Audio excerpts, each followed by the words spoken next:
ప్రియమైన క్రైస్తవ సహోదరి సహోదరులారా, ఎందుకంటే మరి ఈరోజు చాలా బాధాకరమైన విషయమే. ఎందుకంటే అలనాడు మనం చూస్తున్నాం, క్రైస్తవుల కోసం పోరాడుతున్న వారిని లోక సంబంధం చాలా భయంకరంగా హింసిస్తూ చాలా భయంకరంగా చేస్తున్నారు. కనుకనే ఈరోజు క్రైస్తవులను మనం అందరం కూడా చూడండి, మనం చాలా జాగ్రత్తగా ఉండవలసింది. ఎందుకంటే మతం మొదలు చెలవలేకపోతున్నారు. కనుకనే ఇప్పుడు ఈరోజు మన ప్రవీణ్ ప్రగడాల గారి యొక్క చూడండి, ఆయన్ని చాలా భయంకరంగా హింసించడమే కాకుండా ఆయన ప్రాణం తీశారు. తర్వాత భీమవరంలో పాస్టర్ గారండి, చూడండి పేరేంటండి,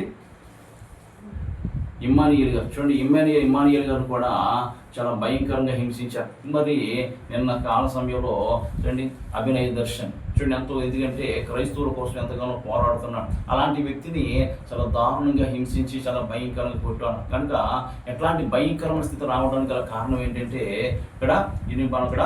మనం ఇక్కడ కారణం ఏంటంటే మనమే. ఇటువంటి పొద్దున్న రోజున క్రైస్తవులైన వారిని ఎవరిని కూడా అందుకనే మెలుకు కలిగి జాగ్రత్త కలిగి మనము జీవించాలని చెప్పి దేవుని. ఎందుకంటే అదే కాకుండా క్రైస్తవ ప్రియ దైవజనమ మనందరం కూడా మరి ఆ యొక్క అభినయ్ దర్శన్ గారికి మన కొరకు మనము ప్రార్థన చేయండి. ప్లస్ అయితే మరికైనా చూడండి ఆయన దగ్గరికి వెళ్ళి పలకరించండి కూడా మనం ఆయన కోసం ప్రార్థన చేయాలి. ఎందుకంటే ఆయన కోసమే కాదు, లోకంలో అనేక మంది క్రైస్తవులైన వారు ఉన్నారు, మతం చాలా భయంకరంగా హింసిస్తున్నారు. అట్లాంటి వారి కొరకు మనం ప్రార్థన చేయండి. మరి ముఖ్యంగా అభినయ్ దర్శన్ గారికి దేవాదేవుడు మంచి స్వస్థత దయచేయలాగా మీరందరూ ప్రార్థన చేయాలని తెలియజేస్తూ ఈ యొక్క చిన్న సందేశాన్ని దేవుని కూడా దీవించి ఆశ్రయించగాక ఎంతో